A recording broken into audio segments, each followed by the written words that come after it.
ఆయన ఒక సంగీత గురువు, సినిమా సంగీత దర్శకుడు, ప్రముఖ మృదంగ విద్వాంసులైన పడాల రామదాస్ గారి కొడుకు, ప్రముఖ తెలుగు హాస్య నటి కరాటే కళ్యాణ్ గారి తమ్ముడు.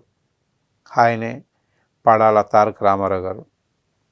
ఆయన్ని కలిసి ఆయన గురించి ఎన్నో విషయాలు అడిగి తెలుసుకుందాం. నమస్కారం తారక్ గారు. నమస్కారం అండి సుబ్బు గారు. తారక్ గారు, మీ సంగీత ప్రయాణం గురించి చెప్పండి. అసలు మీరు సంగీతం ఎక్కడ నేర్చుకున్నారు? మాది విజయనగరం అండి. బేసికల్గా ఆ ఊరుకున్న గొప్పతనం వల్ల, లేకపోతే ఆ నేలకున్న గొప్పతనం వల్ల తెలియదు, నాకు కూడా సంగీతం అబ్బింది. అది అంటే విజయనగరం కళ్ళకి పుట్టినీళ్ళు, అందులో సంగీతానికి ఎక్కువ పేరు వచ్చింది. ఘంటసాల గారు, సుశీలమ్మ గారు, అలాగే సాలూరు రాజేశ్వరరావు గారు, కోటి గారు, అండ్ అందరు సంగీతం వాళ్ళు ఇంచుమించుగా మ్యూజిషియన్స్ సినిమాల్లో కానీ, అటు సంగీత రంగంలో కానీ, సంగీతంలో కూడా చాలా గొప్ప గొప్ప వాళ్ళు వచ్చారండి. ఓన్లీ అంటే శాస్త్రీయ సంగీతానికి సంబంధించిన వాళ్ళు కూడా ద్వారం వెంకటస్వామి నాయుడు గారు, అలాగే మన నూకల చిన్న సత్యనారాయణ గారు కూడా అక్కడే నేర్చుకున్నారు విజయనగరంలో.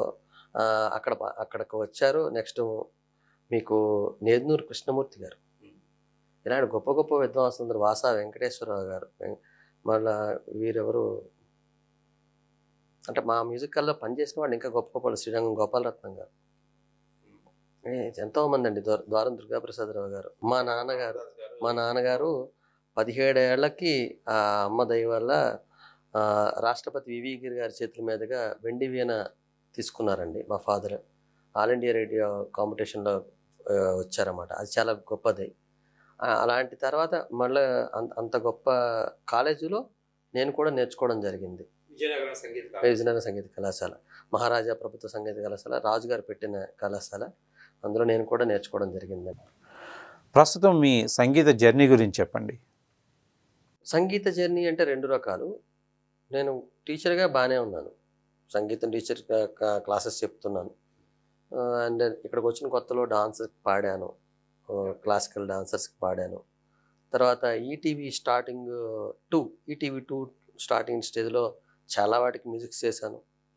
పద్మాలయలో కొన్ని యానిమేషన్స్ చేశారు, డూండి గారు అని, చనిపోయారు డూండి గారు, ఆయన చాలా వరకు నేను మ్యూజిక్ చేశాను. అలా అక్కడి నుంచి అలాగా సంగీతం ద్వారానే వచ్చింది, అది మాత్రం నిజం. ఇప్పుడు కర్ణాటక సంగీతం నేర్చుకొని అందులో కొన్ని తెలుసుకొని, ఈ పాటకి ఇలా చేసుకోవచ్చు, ఈ పాటకి ఇలా చేయొచ్చు అని ఒక పద్ధతి తెలిసి వచ్చిన వాడిని కాబట్టి ఏవైనా కొంచెం ఈజీగానే చేయగలడం అలవాటైంది. దాంతో మొదలుపెట్టాను. ప్రతి మనిషికి ఒక భుక్తి కావాలి కదండి. ఇప్పుడు మ్యూజిక్ డైరెక్టర్ అనగానే ఏదో సినిమా అయ్యి హిట్ అయితే తప్పించి డబ్బులు రావు. కానీ సంగీతం అలా కాదు. నీకు ఏం వచ్చినా ఏమి రాపోయినా 10 మంది పిల్లలకు చెప్పుకుంటే నేను బతికించేస్తుంది. మీరు ఇంతకు ముందు మ్యూజిక్ చేసిన సినిమాలు ఏంటి సార్? ప్రస్తుతం మీరు ఏమైనా కొత్త సినిమాలకి మ్యూజిక్ కంపోజ్ చేస్తున్నారా? ఇప్పుడు కూడా చేస్తున్నాను. ఒక 4 సినిమాలకి అడ్వాన్స్లు అయితే తీసుకున్నాను. ఈ కరోనా వల్ల కొద్దిగా లేట్ అవుతున్నాయి అవి. సినిమాలకి ఏవో అడ్వాన్స్లు తీసుకున్నాను. ఫస్ట్ నేను చేసిన సినిమాలు కూడా మంచి సినిమాలు. ఎంజాయ్ అని ఒకటి చేశాను, తర్వాత పోలీస్ పాపారావు అని ఒకటి చేశాను, తర్వాతి కథ అని ఒకటి చేశాను. నెక్స్ట్ దుర్గి అని ఒక సినిమాకి బ్యాక్గ్రౌండ్ చేశాను, దానికి నేషనల్ అవార్డు వచ్చింది బెస్ట్ చైల్డ్ మూవీ కింద. అలా కొన్ని పిక్చర్స్ అలా చేశానండి. చాలా వరకు కిరీటం అని దానికి బ్యాక్గ్రౌండ్ చేశాను. అలా కొన్ని సినిమాలు చేశాను. మీరు సంగీతం నేర్చుకున్నప్పటికీ ఇప్పటికీ శాస్త్రీయ సంగీతంలో వచ్చిన మార్పులు ఏంటి? అసలు కొత్తగా ఎవరైనా శాస్త్రీయ సంగీతం నేర్చుకోవాలనుకునే వారికి మీరేం చెప్తారు? చాలా మంచి ప్రశ్న ఇది. అయితే ఏంటంటే మ్యూజిక్ ఎప్పుడు అలాగే ఉందండి, చెప్పేవాళ్ళు మారిపోతున్నారు. మ్యూజిక్ ఎప్పుడు కూడా జీవనదిలాగా అది అలాగే ఉంది. దాని నుంచి తీసుకునే మనుషుల తాలూకా క్వాలిటీ తగ్గిపోయింది. సంగీతం క్వాలిటీ ఎప్పుడు తగ్గిపోలేదు, అది తీసుకునే వాళ్ళ క్వాలిటీ తగ్గిపోయింది. ఉదాహరణకి మాకు 6 సంవత్సరాల డిప్లొమా ఉంది. మా ముందు మా ఫాదర్స్ మా గురువు గారు వాళ్ళ బ్యాచ్లకి 8 సంవత్సరాల డిప్లొమా, 8 years నేర్చుకునేవారట. అంతకుముందు 12 సంవత్సరాలు. ఒక గొప్ప అతను చెప్పారు, 21 years నువ్వు నేర్చుకుంటే కానీ నువ్వు స్టేజ్ ఎక్కడానికి కుదరదు అని చెప్పేవారట. ఇప్పుడు అలా ఉందా? ఇవాళ మొదలు పెడితే రేపు పాడుతూ తీగలో పాడకపోతే గురువు కాదనేస్తున్నారు. ఈరోజు మొదలు పెట్టాలి సంగీతం, రేపు వాడిని పాడుతూ తీగలో పాడించలేకపోతే అబ్బే ఆ గురువు గారికి రాదండి సంగీతం, మా వాడిని పాడించట్లేదు అని ఆ టైప్ జనాలు ఎక్కువైపోయారు. ఇప్పుడు మామూలుగా ఏ మనిషికైనా ప్రతి మనిషికి వాళ్ళలో కొంత సంగీతం అనేది ఉండాలి, సంగీతం రావాలంటే. అలాగని వాళ్ళలో ఉంటేనే వస్తుందా అని కాదు, లేనివాడికి కూడా వస్తుంది. బట్ వాడి మీద గురువు గారి మీద వాడికి ఇద్దరికి ఒక నమ్మకము, గురువు మీద ఇతనికి భక్తి, శిష్యుడి మీద అతనికి వాత్సల్యం, ఈ రెండు ఉంటే ఎవరికైనా సంగీతం వస్తుంది. ఇప్పుడు వస్తున్న చాలామంది మ్యూజిక్ డైరెక్టర్స్ కానీ సింగర్స్ కానీ శాస్త్రీయ సంగీతంలో వాళ్ళు ప్రవేశం లేకపోయినా కూడా బాగా రాణిస్తున్నారు కదా. శాస్త్రీయ సంగీతం ఎంతవరకు అవసరం అంటారు? అవసరం అంటారా అనే మాట నేను తీసుకోదలుచుకోలేదు. కారణం ఏంటంటే అవసరమే. అవసరం లేదని ఎలా చెప్పగలం?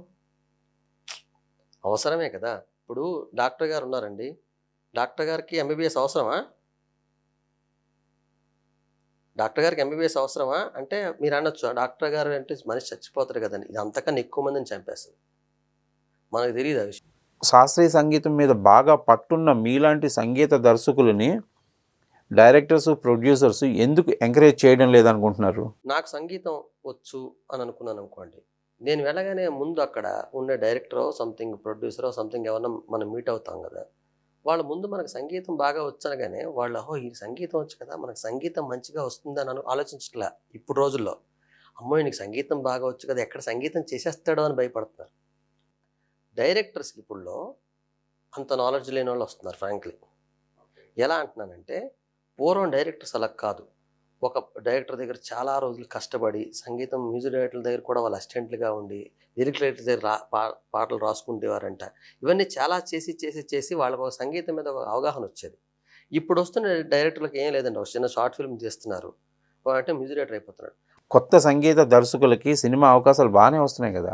సక్సెస్ ఏది ఉంటే దాని వెనకాల పడిపోతుంటారు. నిజమే, అది కూడా యోగం అంటాం కదా. యోగం వేరు, యోగ్యత వేరు, రెండుకి చాలా తేడా ఉంది. యోగం ఉండేవాడికి యోగ్యత ఉండాల్సిన పని లేదు. యోగ్యత ఉండేవాడికి అయినా సరే యోగం ఉండాలి. నీకు యోగ్యత ఎంత అవసరం లేదు, నీకు యోగం ఉందా నువ్వు ఆటోమేటిక్గా హిట్ అయిపోతావు. ఏం చేయకపోయినా హిట్ అయిపోతావు.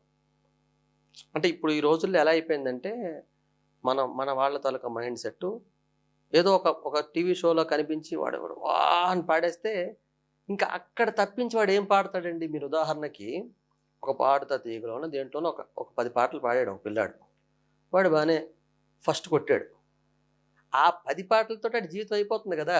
శాస్త్రీయ సంగీతం తెలియకపోయినా చాలామంది మంచి సింగర్స్గా, మ్యూజిక్ డైరెక్టర్స్గా రాణిస్తున్నారు కదా సార్. సంగీతం తెలిసిన వాళ్ళకి బాగా తెలిసే పదం ఏంటంటే శృతి, లయ. ఈ రెండిట్లో పాడడం వచ్చిన వాడు అందరూ సింగర్లే. ఈ రెండిట్లో పాడితే వాడు సింగరే. వాడు ఎలా పాడినా, వాడు మామూలు పాటలు పాడినా, ఆల్రెడీ ఇమిటేటెడ్ పాటలు పాడినా, ఇంకే పాటలు పాడినా, ఏది పాడినా ఆ శృతి లయల్లో ఉంటే వాడు సింగరే. వాడు ఎందులో పాడినా పర్లేదు. ఇవి తప్పించి పాడతారు చూడండి, వాళ్ళని సింగర్స్ అనే వాళ్ళ జ్ఞానాన్ని మనం శంకించవచ్చు. ఈ శృతి ఉండదు, లయ ఉండదు. అలాంటి మన మ్యూజిక్ డైరెక్టర్లు చాలామంది ఉన్నారు తెలుసా మీకు? పేర్లు ఎందుకులేండి, వాళ్ళకే తెలుసు పాపం. కానీ వాళ్ళకంతే, వాళ్ళు మనం చూసి జాలిపడాలి అంతే. వాళ్ళని ఏం చేయాలి? ఇప్పుడు పారామీటర్ ఏంటి అనే దానికి సుబ్బు గారు ఇక్కడ ఎలా చెప్పగలం అంటే, పారామీటర్ అంటే ఏమి లేదండి సంగీతానికి. మనం ఒక సీడీ పట్టుకెళ్తాం, ఆ సీడీ ఆ డైరెక్టర్కి నచ్చింది అనుకోండి, మనం మ్యూజిక్ డైరెక్టర్, నువ్వు ఆ సీడీ ఎక్కడి నుంచి పట్టుకొస్తే నీకెందుకు? హ్యాస్టిస్గా కాదు. ఇప్పుడు నేనే ఒక సీడీ చేసుకుని వెళ్ళానండి, ఏదో 4 పాటలు. ఆ సీడీ మనం డెమో కింద ఇస్తాం. ఇప్పుడు సీడీలు లేవు, పెన్ డ్రైవ్లు అనుకోండి. సీడీ సంగతి చెప్తున్నా. 4 పాటలు ఇచ్చాం. ఆ 4 పాటలు ఈయన ఏదో మంచి మందు కొట్టినప్పుడు హాయిగా మంచి దీంట్లో ఉన్నప్పుడు విన్నాడు అనుకోండి, ఆ పాటలు నచ్చేస్తాయి. అప్పుడు అతను మ్యూజిక్ డైరెక్టర్. అప్పుడే వాళ్ళ ఆవిడతో గొడవ పడ్డాడు అనుకోండి, అవి ఎంత గొప్ప పాటలే నీకు నచ్చవు. దాన్ని యోగం అంటాం. అలాగే ఉన్నారు, అలా ఉన్నారు కదా, అలానే ఉన్నారు. సేమ్ యాస్టీజ్, ఎంతకన్నా ఏం పెద్దగా చిన్న మార్పులు ఉంటాయి అంతే. ఇప్పుడు ఉదాహరణకి మీరు అంటే బాగా చేయడం అనే మాట మీద నుంచి నేను మాట్లాడుతున్నాను. ఇప్పుడు బాగా చేసిన పాట ఏదో ఒకటి చెప్పండి, ఏదైనా మీకు ఇప్పుడు ఈ మధ్యన కాలంలో బాగా వచ్చిన పాట. సార్ ఇక్కడ లాజిక్ అది కాదు, నేను చెప్పిన దాంట్లో మీరు మిస్ అవుతుంది ఏంటంటే, ఈ డైలాగ్ కరెక్ట్, బాగా చేయడం వేరు. ఇక్కడ మీరు మిస్ అంటే నేను చెప్పే దాంట్లో అర్థం చేసుకోండి. బాగా చేయడం అంటే నాకు తెలిసినంత వరకు చంద్రముఖిలో పాట ఉంది కదా, వారాయ్ నాను తేడి పాట ఉంది, అది బాగా చేయడం. అంటే బాగా చేయడం మీన్స్ అంటే అది ఏ భాషలోకి వెళ్ళినా హిట్ అయింది. మీరు ఎక్కడ పెట్టినా అది హిట్టే. కొన్ని పాటలు ఉంటాయి, అవి ఈ చుట్టుపక్కల హిట్ అవుతాయి, పక్కన ఉండవు. ఆ చుట్టుపక్కల హిట్ అవుతాయి, ఆ పక్కన ఉండవు. ఆ ఊర్లో హిట్ అవుతాయి, ఈ ఊర్లో ఎవడు విండవు. ఇవి బాగా చేసినట్టు కాదు, అప్పుడు బడ్జెట్ కోసం చేసినట్టు. ఇది అంటే నేను చెప్పేది అంటే హిట్ గురించి మాట్లాడలేదు. హిట్ అనేది అనిత ఓ అనిత ఏం చేశారంటే అనిత ఓ అనిత అన్న పాట ఉంది, అది సూపర్ హిట్. మరి మొన్న ఈ మధ్యన ఏదో ఆ పాట ఏదో మర్చిపోయాను, ఒక సూపర్ పాట ఒకటి ఉంటుంది. కాదు కాదండి, అంతకన్నా ముందు ఒక పాట చాలా జానపదంలో ఒక పాట వచ్చింది. నెక్లెస్ గొలుసు పలాసలో వచ్చింది, అది శ్రీకాకుళం జానపదం. అది కాకుండా ఈ మధ్యన సినిమాల్లో పెట్టండి ఒకటి బాగా ఆడనెమలి అనే ఒక పాట ఒకటి బాగా హిట్ అయింది, ఆడనెమలి అనే పాట. అందులో ఏముందండి, ఎంత హిట్ అవ్వలేదు అంటే. హిట్ గురించి చెప్తాను. హిట్స్ అనేవి సినిమాకే సంబంధించవు, బయట కూడా హిట్ అవుతాయి. తర్వాత నేను చెప్తున్నాను, మళ్ళీ మనం పాత పాటలు వింటాం చూడండి. ఒక 4-5 సంవత్సరాల తర్వాత ఆటోమేటిక్ ఇప్పుడు వచ్చింది ఆ ట్రెండ్. ఇప్పుడు 80sలో పాటలు కావాలని అడుగుతున్నారు. ఇప్పుడు ఎందుకు వచ్చిందండి అంటే అప్పుడుది బాగుంది, ఇప్పుడు బాగాలేదనే కదా వీళ్ళు ఒప్పుకుంటున్నట్టేగా. అనుకోండి ఏదనుకోండి, ప్రజల తాలూకా మైండ్ సెట్ ఎప్పుడూ కూడా పూర్తిగా చెప్పాలంటే అన్నం తినకుండా ఉండలేరు. ఇవన్నీ అన్నం లాంటివి. ఇప్పుడు వస్తున్న పాటలన్నీ కూడా పిజ్జా బర్గర్లు, ఆకలి తీరుస్తాయి అంతే. అప్పటికి ఆకలి తీర్చేస్తాయి. సంగీతం అనేది అమ్మ అన్నం పెడుతుంది. ఆ సంగీతంలో ఉన్న పాటలు ఎప్పుడైతే మీకు జనాలకు ఎక్కుతాయో అవే నచ్చుతాయి, అవే మనకు నచ్చుతాయి. ఇంకోటండి, మీకు ఇంకో అందరికీ కూడా ఒక విషయం తెలియంది ఏంటంటే, ఒక 2 అబ్బాయిలు లేదా 2 అమ్మాయిలు పాడుతున్నారు అనుకోండి. ఒక అమ్మాయి కర్ణాటక సంగీతం బాగా నేర్చుకొని పాడుతున్న ఒక అమ్మాయి, ఏమీ తెలియకుండా పాడుతున్న ఒక అమ్మాయి పాడుతుంది అనుకోండి. ఈ కర్ణాటక సంగీతం నేర్చుకున్న అమ్మాయి పాట ఆ రోజు బాగోపోయిన వచ్చిన నష్టం లేదు. రేపు ఆ అమ్మాయి బ్రహ్మాండంగా పాడుకుంటుంది, ఇంకా బాగా పాడుకుంటుంది. కానీ పాపం ఏమీ తెలియకుండా ఒక అమ్మాయి ఆ రోజుకి ఆ రోజు ఫెచ్ అయిపోతుంది కదా. తర్వాత ఆ అమ్మాయి నేర్చుకొని బాగుపడితే ఓకే, లేకపోతే ఆ అమ్మాయి ఆ తర్వాత కనిపించదు. ఇలాంటి ఉదాహరణలు మన దగ్గర చాలా ఉన్నాయి. ఎవరి పేరు మనం ఉచ్చరించాల్సిన అవసరం లేదు కాబట్టి చెప్పడం లేదు, కానీ హాయిగా చెప్పొచ్చు కూడా. నిజంగానే పాపం వాళ్ళు ఆ ఒక్కరోజుకి కనిపిస్తారు. అబ్బా వీళ్ళు మేము అది చేసేస్తాం ఇది చేస్తాం అంటారు. తర్వాత వాళ్ళు ఎవరు పట్టించుకునే నాదురు కూడా ఉన్నాడు. వీళ్ళకి ఏమీ రాకుండా గొప్పగా వచ్చింది, ఏమీ రాకుండా గొప్పగా వచ్చింది అన్నప్పుడే మన తరకు గొప్పతనం ఏమిటో తెలిసిపోతుంది. ఏమీ రాకుండా ఉండేవాళ్ళు బోల్డ్ మంది ఉన్నారు. ఈవిడ దొరికింది నీకంతే. ఏమీ రాకుండా పాడేవాళ్ళు, ఏమీ రాకుండా చేసేవాళ్ళు బోల్డ్ మంది ఉన్నారు. వీళ్ళు నీకు దొరికారు. ఎప్పుడు నేను లాజిక్ చెప్తానండి. ఒక ఇంటర్వ్యూ సంథింగ్ ఏదైనా చూసి ఒక పెద్ద ఏఆర్ రెహమాన్ లాంటి వాడిని ఇంటర్వ్యూ చేస్తే, నేను చాలా కష్టపడ్డాను, నేను 8 సంవత్సరాలు కీబోర్డ్ నేర్చుకున్నాను, తర్వాత కర్ణాటక సంగీతం గురించి నేర్చుకున్నాను, తర్వాత చాలా గొప్పగా ఇన్ని చేశాను, ఇంత పెద్దవాళ్ళ చేశానంటే, ఎవడో ఏదో ఊర్లో ఆ ఇంటర్వ్యూ చూసిన పిల్లాడు నేను కూడా ఏఆర్ రెహమాన్ అవ్వాలని చెప్పి వాడు ఫస్ట్ ఎక్కడో నేర్చుకొని కష్టపడి చదువుకొని పైకి రావడానికి ట్రై చేస్తాడు. ఒక పనికిమాలిన ఎదవ కూర్చొని నేను పనికిమాలిన ఎదవని నాకేమి రాదు అయినా సరే నేను పెద్ద మ్యూజిక్ డైరెక్టర్ అయ్యాను అన్నాడు అనుకోండి, ఇంకో 10 మంది పనికిమాలిన ఎదవలు వస్తారు. అంతే తేడా. మన సింగర్స్కి వేరే భాష నుంచి వచ్చిన సింగర్స్కి తేడాలేంటి? వాళ్ళు ఎందుకు తెలుగులో అంత సక్సెస్ అవుతున్నారు? మన సింగర్స్కి వాళ్ళకి ఒక తేడా ఉందండి. మీరు ఇప్పుడు అవతల బయట వాళ్ళ పేర్లలో మనం చెప్తే, ఏ సింగర్కి కూడా సంగీత ప్రాధాన్యత లేని సింగర్లు మీరు చెప్పలేరు. వాళ్ళకి ఆటోమేటిక్గా సంగీతం బాగా వచ్చి బాగా పాడేవాళ్ళే ఎక్కువ మంది ఉంటారు. ఒకళ్ళిద్దరు ఎక్కడో ఉంటారు సంగీతం రాకుండా పాడగలిగి, వాళ్ళకి అవకాశం వచ్చి తర్వాత వాళ్ళు కొంచెం కష్టపడి నేర్చుకున్న వాళ్ళు. ఇది తప్పని కాదు నా ఉద్దేశం. ఎవడికి ఏమొస్తుందో మనం ఏం చెప్పగలం. ఒకడు శుభ్రంగా మొత్తం ఉన్న గ్రంథాలను చదివేస్తాడు, వాడు ఒక పాట రాయమంటే రాయలేడు. ఏమీ రాదు ఒకడికి, వాడు బ్రహ్మాండంగా రాసేస్తాడు పాట. అది భగవంతుడు ముఖే సరస్వతి అంటే ఎవరికి ఎలా వస్తుందో అలా వస్తుంది. కానీ ఇక్కడ మన తెలుగులో ఏం జరుగుతుందంటే, వీళ్ళు ఫస్ట్ స్టార్టింగ్ పాడడం మీద దృష్టి పెట్టి అసలైన సంగీతాన్ని వదిలేస్తున్నారు. దాంతో వీళ్ళకి స్టాండర్డ్ ఉండటం లేదు. మన దగ్గర పాటలు కూడా నేను లొల్లాయి పాటలాగా అయిపోయి, కానీ ఒక పట్టున్న పాటలు దొరకట్లేదు. ఆ పట్టున్న పాటలు పాడించే వాళ్ళు దొరకట్లేదు. ఆ పట్టున్న పాటలు అడిగే అప్పుడు నేనంటాను, మ్యూజిక్ కంపోజర్ డైరెక్టర్ది కదా, ప్రొడ్యూసర్స్ది కదా. ఒక విషయం చెప్తాను, చాలా ధైర్యంగా చెప్తున్నాను, ఇది జరిగింది. కాకపోతే ఎవరైనా వెళ్ళి అడిగినా నాకు అభ్యంతరం లేదు. నేను ఒక పెద్ద ఆయన దగ్గరికి వెళ్ళానండి. ఆయన ఎవరో కాదు, మన శంకర్ మహాదేవన్ గారు అని ఒక గొప్ప సింగర్తో నేను పాడించడానికి వెళ్ళా. మా జిఆర్ సోమవారి దయ వల్ల నాకు ఒక అవకాశం వస్తే చిన్నజీర స్వామివారు ఒక రామానుజు వారి పాట పాడించమంటే శంకర మహాదేవన్ దగ్గరికి వెళ్ళా. అంటే ఇక్కడ శంకర మహాదేవన్ లాగా పాడేవాళ్ళని ఒక్కళ్ళ పేరు చెప్పండి మీరు. వీళ్ళు ఉన్నారండి. ఇక్కడ ఎన్ని లాజిక్స్ అంటే, ఇక్కడ నేను చూసిన మీరు టాపెస్ట్ సింగర్ పేరు చెప్పారనుకోండి, వాడికి వచ్చిందే పాడగలడు. కొంతమంది ఉన్నారు ఇక్కడ కూడా బాగా పాడే సింగర్స్. ఇక్కడ మీకు ఒక విషయం చెప్తానండి. ఇప్పుడు నేను శంకర మహాదేవన్ గారు పాడారనుకోండి పాట, ఇప్పుడు మీరు నన్ను ఒకసారి మా క్వశ్చన్ అడిగారు. ఈ చాలామందికి తెలియదు, ఇప్పుడున్న సోకాల్డ్ మ్యూజిక్ డైరెక్టర్లకు ఎవరికి కూడా తెలియదు.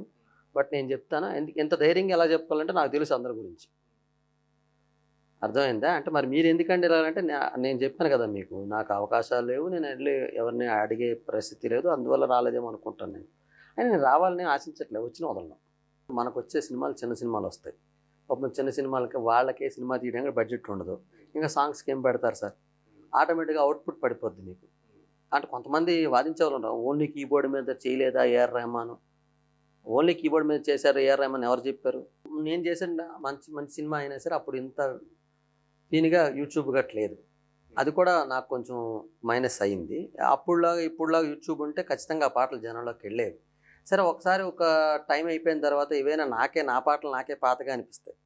ఎప్పుడు నిత్యనూతనంగా ఆలోచించేవాడికి ఎప్పుడు నిన్న చేసింది కూడా వీళ్ళ పాతగానే అనిపిస్తుంది. సో అందుకని అలా చేస్తా. ఇప్పుడు మనం ఎక్కడో ఒక టాపిక్ రాపేసాం, ఏంటంటే సింగర్స్ గురించి. అయితే అలాంటి సింగర్స్ అని ఏమంటున్నానంటే, ఇప్పుడు ఉదాహరణకి నేను అనుకోండి సార్, నా పద్ధతి ఎలా ఉంటుందంటే, శంకర మహాదేవన్ గారు పాడాలి అనుకోండి, ఆ పాట ఒకలా చేస్తా, అదే పాట. ఇదే సింగర్ సునీత గారు పాడాలనుకోండి ఒకలా చేస్తా, ఇదే నేనే పాడాలనుకోండి ఇంకోలా చేసుకుంటా. అదే కరెక్ట్. అసలు ప్రతి వాయిస్కి ఒక ధర్మం ఉంటుంది, గాత్ర ధర్మం అంటాం ప్రతి ఒక్కళ్ళం. ఈ పాట వీళ్ళు ఇలా పాడితే బాగుంటుంది అని అలా అలా అవ్వడమే ఇప్పుడు ఇదైపోతుంది. ఇప్పుడు నేను ఏ సింగర్ మీరే వచ్చారు ఉదాహరణకి, ఒక పాట శంకర మహాదేవన్తో పాడాలంటారు. ఇప్పుడు ఇక్కడ ఎలా ఉంటుందంటే, నాకు తెలిసినంత వరకు నా పద్ధతి చెప్తానండి, వేరే వాళ్ళ గురించి మనం ఎందుకంటే ఖచ్చితంగా ఎవరైనా ఇంకోళ్ళు పాడితే బాగుంటుంది అని మనకి ఎప్పుడు అనిపిస్తుంది, వాళ్ళు బాగా ఎస్టాబ్లిష్ అయిన తర్వాత. అంతే కదా. ఇప్పుడు నేను పాట పాడేసాను అనుకుంటారా, ఇది బాలుగారు పాడుంటే బాగుండేదిరా అని నాకు అనిపిస్తుంది. అంటే బాలుగారు పాడితే అంత స్వీట్నెస్ దాన్ని బయటికి తీసుకురాగలరు. ఇది లాజిక్. ఇప్పుడు ఏమిటమ్మా ఎక్కడున్నావు నిండు జాబిలమ్మ ఉందనుకోండి, ఏమిటమ్మా ఎక్కడున్నావు నిండు జాబిలమ్మ అనే పాట ఉంది. ఇది మామూలు పాడేశాను ఇప్పుడు మీ ఎదురుగుండా. ఏమిటమ్మా అంటే ఒక సాడ్ వస్తుంది, ఏమిటమ్మా ఎక్కడున్నావు నిండు జాబిలమ్మ. ఇందులో వాయిస్ చాలా ఎక్కువ కీలక పాత్రని పోషిస్తుంది. ఇప్పుడు ఏడుపు కావాలనుకోండి, ఆ అబ్బాయికి జీవితంలో కూడా కనీసం ఎంతో కొంత ఏడుపు ఉండాలి. కొంత ఏజ్ వచ్చిన తర్వాత వచ్చే పరిణితి వల్ల కూడా సాంగ్స్ బాగుంటాయి. బాలుగారి పాటలు బాగోడానికి కారణం కూడా అది. ఫస్ట్లో బాలుగారి పాటలు ఎలా ఉండేవండి, మర్యాద రామన్న టైంలో మామూలుగా పాడేసినట్టు ఉండేవి. రాను రాను ఎలా ఉన్నాయి అంటే, బాలుగారి గురించి ఎందుకు మాట్లాడతానంటే ఆయన అందరికీ తెలిసిన వ్యక్తి. నెక్స్ట్ ఆయన గురించి నిజమే కదా, మర్యాద రామన్న పాటలకి తర్వాత వచ్చిన పాటలకి చాలా కంపారిజన్ మారిపోద్ది. కానీ జేసుదాస్ గారిది మీకు అలా ఉండదు, బికాజ్ జేసుదాస్ గారు సంగీతం నేర్చుకొని వచ్చిన వ్యక్తి. జేసుదాస్ గారు ఫస్ట్ పాడిన పాటలకి తర్వాత పాడిన పాటలకి ఆయన పెద్ద తేడా ఏమి ఉండదు, మనం మ్యూజిక్కే బట్టే ఉంటుంది. కానీ బాలుగారు పాడిన పాటలకు ఆ తేడా మీకు కనిపిస్తుంది ఈజీగా. ఎందుకంటే ఆయన పాపం పాడుకుంటూ నేర్చుకున్నారు, ఈయన నేర్చుకుని పాడారు, తేడా అది. అందుకే మీకు శంకర మహాదేవన్ గారు పేరు ఎందుకు ఇచ్చానంటే, ఆయన శంకర మహాదేవన్ గారు బ్రహ్మాండంగా సంగీతం నేర్చుకొని ఒక లెవెల్లో పాడగలిగే కెపాసిటీ, కచేరీ చేయగల కెపాసిటీ ఉన్న వ్యక్తి. మీకు ఎన్ని సినిమా పాటలు పాడారు, అది కదా మనం తీసుకోవాల్సింది. పాపం ఎవరో బేబీ గారిని ఒక ఆవిడ వచ్చి ఆ మధ్యన పాడారు మనకి, ఆవిడ ఒక పాట ఇప్పుడు ఏది పాపం ఆవిడ అవ్వకపోయినా కూడా ఎక్కడో దగ్గర ఏదో ప్రోగ్రామ్స్. బేబీ గారు అన్న సింగరు చాలా బాగా పాడారు ఆవిడ, అందరూ బాగా మెచ్చుకున్న మట్లో మాణిక్యం అన్న. ఏది ఆవిడ కారణం ఏంటంటే, ఆవిడ పాడిన పాట ఆల్రెడీ అందరూ విని ఆవిడ కూడా విని నేర్చుకున్న పాట. ఇప్పుడు మనం ఒక పాట కొత్తగా ఇచ్చామనుకోండి, అది ఎలా పాడాలనే జ్ఞానం ఈ సింగర్కి ఉండాలి. ఆ ఉంటే వచ్చే అవుట్పుట్ వేరే ఉంటుంది. ఏమీ లేకుండా కూడా మనం ఎవరికొకరు చెప్పి పాడించవచ్చు. ఇప్పుడు చాలా ఈజీ పాడించడం ఈజీయే, పాడటం ఈజీయే, కంపోజ్ చేయడం ఈజీ, అన్నీ ఈజీ అయిపోయాయి ఇప్పుడు. ఒకప్పుడులాగా వీళ్ళు పడినంత కష్టం మనం ఏం పట్ల. ఇప్పుడు చాలా ఈజీ. ఒకప్పుడు మ్యూజిక్ డైరెక్టర్ అంటే మీకు మొత్తం అన్నిటి మీద కమాండింగ్ ఉండి ఏ బిట్ ఎలా కావాలి, ఏ బిట్ ఎలాగ ఉండకూడదని కూడా చెప్పగలిగే కెపాసిటీ ఉండేవారు. ఇప్పుడా ఆడికి పాట చెప్పడం వస్తే చాలు, వాడు గొప్ప మ్యూజిక్ డైరెక్టర్ కింద లెక్క. మనకెంత దౌర్భాగ్యం అంటే పెద్ద పెద్ద సినిమాలకి రైటర్లు వెళ్ళి కండక్ట్ చేస్తున్నారు సినిమా పాటలు పాడేవాళ్ళు. మీకు లిరిక్కి సాంగ్ కంపోజ్ చేయడం ఇష్టమా, లేకపోతే ట్యూన్ ఇచ్చి సాంగ్ రాయించడం ఇష్టమా? మీరు ఏది ఫాలో అవుతారు సార్? నాకు లిరిక్ కంపోజ్ చేయడం ఇష్టం.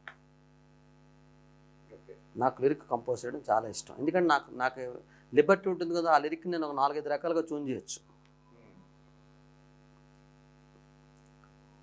నాకు నచ్చినట్టు ట్యూన్ చేసుకోవచ్చు, ఎక్కడెక్కడ మార్చవచ్చు. ఉదాహరణకి ఇప్పుడు కొంతమంది ఇప్పుడు ఏం చేస్తారు, మీకు గమనించండి, మీరు ఎన్ని సినిమా పాటలు వచ్చాయో అన్ని సినిమా పాటలను ఒక లెక్క వేసుకోండి, బాగా గుర్తుపెట్టుకోండి. ఆ సినిమా పాటలు రాసిన అందరు రైటర్లు కూడా బాగా పాడేవాళ్ళు. అండర్లైన్ వాళ్ళ సింగర్స్. వాళ్ళు ఏం చేస్తారంటే వాళ్ళు రాసుకోవడమే కాకుండా అందంగా పాడతారు డైరెక్టర్ దగ్గర. ఆ డైరెక్టర్ దగ్గర పాడగానే ఆ పాట నచ్చేస్తుంది ఇతనికి, వెంటనే మ్యూజిక్ డైరెక్టర్ దగ్గర వచ్చేస్తుంది అది. మ్యూజిక్ డైరెక్టర్ ఎవరో వీళ్ళ ఫ్రెండ్ ఉంటాడు, ఎవరే గురువు మనకు మంచి పాట దొరికింది, అద్భుతంగా ఉంది, అసలు మనోడు పాడాలన్నట్టు రాసాడు అంటారు. అవునా, ఓకే పంపించే రేపు అంటాడు. ఇక్కడ మ్యూజిక్ డైరెక్టర్కి పని లేదు, ఎందుకంటే ఆయన ఆల్రెడీ పాట ట్యూన్తో వచ్చేసాడు. ఇంక ఈయనకి ట్యూన్ కూడా ఏంటో తెలియదు, ఇంకా దాని మీద సోల్ ఏముంటుందండి. అప్పుడు కీబోర్డ్ ప్లేయర్ దగ్గరికి వెళ్ళిపోద్ది ట్యూన్. కీబోర్డ్ ప్లేయర్ దగ్గర ట్యూన్ వెళ్ళిపోయిన తర్వాత కీబోర్డ్ ప్లేయర్ ఆయనకి తెలిసిన ఆయనకి సోల్ తెలియదు యాక్చువల్గా. అంటే వీళ్ళు అనుకుంటారు మాకు సోల్ ఉందని, కానీ ఆయనకి సోల్ తెలియదు. ఎందుకు సోలు ఈ రైటర్ దగ్గర ఉండిపోయింది, పాట బాడీ తాలూకితే అది ఉండిపోయి దాన్ని ఏదో ఒక బిట్ వచ్చిందో ఒకటి ఉంది, ఆటోమేటిక్గా ఉండే ఐడియా మీద ఆయన దానికి వాయించేస్తాడు, ఆర్కెస్ట్రేషన్ ఏదో వాయించేస్తాడు. వాయించిన తర్వాత ఎవరు పాటు బాగా పాడాల్సింది సింగర్ దగ్గరికి వచ్చినప్పటికి ఖచ్చితంగా పెద్ద సినిమాలు పెద్ద సింగర్స్ పాడతారు, అలా బయటకు వచ్చేస్తుంది. ఇందులో మ్యూజిక్ డైరెక్టర్ చేసే పని ఏంటంటే రికార్డింగ్ వచ్చినప్పుడు ఆయనకు కొంచెం తెలిస్తే ఈ సీన్కి ఎలా ఉండాలని చెప్తాడు, లేకపోతే అది కూడా కీబోర్డ్ ప్లేయర్ చేసేస్తారు. మీరు మీ సాంగ్స్ వల్ల బాగా హ్యాపీ ఫీల్ అయిన సందర్భాలు ఏమైనా ఉన్నాయా? అంటే మీకు బాగా నచ్చిన సాంగ్? నేను ఎప్పుడో ఆది గణాధిపతే ఆనందమూర్తే ఆది గణాధిపతి అని ఒక పాట చేశాను ఎప్పుడో, నా చాలా రోజుల క్రితం, 2000 సంథింగ్, చాలా ముందు. అది కూడా కాసల శ్యామ్ అనే రైటర్ రాశారు. ఆ ట్యూన్ కూడా ఆ ట్రెడిషనల్ టైప్ ఆఫ్ ట్యూనింగే లాంటిదన్నమాట. ఆ పాట ఇవాళ అమెరికాలో ఒక ఆవిడ దేవుడి ముందు కూర్చొని నాకు పంపించారు. మళ్ళీ నేను ఎప్పుడు 2004-05లో చేశాను ఆ పాట. ఇవాళ ఒక పెద్ద ఆవిడ, ఆ పేరు అవసరం లేదు ఆవిడది, ఆవిడ దేవుడి దగ్గర కూర్చొని ఆ పాట మొత్తం పాడి నాకు పంపించారు. సో పాట బాగున్నది, ఎలా అయినా బ్రతుకుతుంది. అయితే ఇక్కడ జరుగుతుంది ఏంటంటే అండి, నేను మాట్లాడుతుంది కేవలం ఎవరికో ఏదో నచ్చింది ఇవన్నీ కాదు. నువ్వు పడుకునేటప్పుడు ఇది నా చూన్రా చాలా హిట్ అయింది అనుకోగలుస్తున్నావా, ఇది నా లిరిక్ రా చాలా హిట్ అయిపోయింది అనుకోగలుస్తున్నావా అని నీ అంతరాత్మ నువ్వు అడిగితే నీకే సమాధానం దొరుకుతుంది, ఎవరి కాదు. తారక్ గారు, మీరు రీసెంట్గా ఒక ఇంటర్వ్యూలో ఒక పెద్ద మ్యూజిక్ డైరెక్టర్ మీద, పెద్ద హీరోల మీద కామెంట్స్ చేశారు అని ఒక ఇంటర్వ్యూలో వచ్చింది. ఎందుకు అలా మాట్లాడాల్సి వచ్చింది? దాని ఉద్దేశం అది కాదు, మొత్తం మీకు ఇంటర్వ్యూ చూస్తే తెలుస్తుంది. కాకపోతే ఏంటంటే లాజిక్ నేనేం మాట్లాడానంటే, ఆ రోజు ఇప్పుడు చిరంజీవి గారు అనే మహావృక్షం కింద ఎన్నో పక్షులు బతకొచ్చు కదా, కేవలం నువ్వు ఒక పక్షికి ఎందుకు ఛాన్స్ ఇస్తున్నావు అనేది నా కాన్సెప్ట్. చిరంజీవి గారు ఒక ఎల్ఆర్ఆవుని తీసుకొచ్చి మ్యూజిక్ డైరెక్టర్ చేసినా కూడా ఆ పాటకు అంతే వాల్యూ ఉంటుంది, అది నేను చెప్పే ఉద్దేశం. దానికి దేవిశ్రీ ప్రసాద్ అవసరం లేదు, లేదా నాగార్జున గారు ఒక పుల్లారావుని తీసుకొచ్చి ఈ మ్యూజిక్ డైరెక్టర్ అన్నా కూడా హిట్ అవుతుంది. ఎందుకు జరగటం లేదు అని నా ప్రశ్న. అందుకే నేను చెప్పానండి, ఆయన మహావృక్షం కాబట్టి ఎవరిని లేపినా లేస్తాడు, నువ్వు ఒక్కడిని ఎందుకు లేపుతున్నావు అనేది అడిగింది క్వశ్చన్. తప్పే ఉందండి. ఇప్పుడు మీరు అడిగిన దాంట్లో కాలక్రమాన అందరూ మారిపోతున్నారు కదా, మరి ఇప్పుడు చిరంజీవి గారు కూడా మారిపోవాలి కదా, పవన్ కళ్యాణ్ కూడా మారిపోవాలి కదా, ఇంకో కొత్త హీరోలు రావాలి కదా, మరి ఎందుకు రావట్లేదు? ఇక్కడ ఏమైపోయిందంటే సినిమా అనేది సక్సెస్ చుట్టూ తిరుగుతుంది. వాళ్ళ ముగ్గురు కాంబినేషన్ బాగుందా, వాళ్ళకి ఎంత భయం అంటే ఇంకోడిని పెడితే ఏమైపోద్దో అన్నంత భయం. ధైర్య సాహసే లక్ష్మి అంటారు బయటకు వచ్చి కబుర్లు. ధైర్యం ఎక్కడ చేస్తుంది ఎవడైనా? ధైర్యం అంటే ఏంటి తెలుసా? ఆ పిల్లాడి దగ్గర కథ బాగుంది, ఆ పిల్లాడిని డైరెక్టర్ చేయండి రా, నేను హీరోగా చేస్తా అని అనేవారు రామారావు గారు. అది ధైర్యం అంటే. ధైర్యం ఎప్పుడు ఎలా ఉండాలి? ఇప్పుడు నేను ఉన్నానండి, నేను ఎవరినైనా పెట్టి పాడిస్తాను అంటాను. నా ఛానల్ అంతా చూడండి, మీకు ఎవరు అందరూ కొత్త వాళ్ళు ఉంటారు. నేను అసలు సింగర్ అనేవాడు నా దగ్గరికి కూడా రానివ్వను. ఎందుకంటే ఆడేం పాడుతాడు నాకు తెలుసు కాబట్టి. గతంలో పెద్ద సింగర్స్ అయిన బాలు గారు, జానకమ్మ గారితో కూడా పాడించారు కదా మీరు? బాలు గారితో, జానకమ్మ గారితో పాడించింది నేను కాదు, మా ప్రొడ్యూసర్స్. నేను డబ్బులు పెట్టే నేను పాడించనండి. నేను పాడించినప్పుడు నేను పాడించిన ఎందుకు పాడిస్తానండి? నాకేం సరదా? వాళ్ళకి డబ్బులు ఇవ్వాలిగా. అదేంటి మరి? డబ్బులు ఇవ్వకుండా పాడిస్తారు, వృత్తిని పాడిస్తారా? నాకు ఇచ్చేవాడు ఉండాలిగా. అది ప్రొడ్యూసర్ చాయిస్ కదా. ప్రొడ్యూసర్ కాబట్టి ప్రొడ్యూసర్ ఎవరిని పాడమంటే వాళ్ళని పాడిస్తాం. ఇక్కడ మీకు విషయం చెప్తానండి. ఇప్పుడు దేవిశ్రీ ప్రసాద్ ద్వారా కొంతమంది కొత్త సింగర్స్ వచ్చారు, మీకు తెలుసా? ఎలా వచ్చారండి?